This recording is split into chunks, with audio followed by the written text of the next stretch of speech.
to reschedule your shoot if you are in the client portal.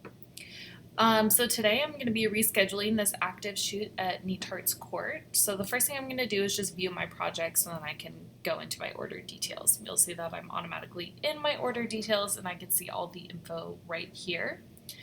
If I want to keep all of my packages and additional services the same, then I'm just going to click directly on this shoot date. If I did need to change any of my previously chosen packages, then you can just save and continue and go through each one of those steps. For the sake of this tutorial, we're going to say that everything stays the same. All we need to change is our shoot date. So in that case, I'm going to click directly on shoot date, and you'll see that I have my original time, which was October 4th, 2022 at 8 a.m. Say for example, this time no longer works for me, so I need to pick something new. I'm going to click on this red button that says make changes. And then from here, I will see that I now have a bunch of new time options. So from here, let's say that I want to do Friday at 8 a.m. It'll say my estimated duration, and I can say confirm appointment.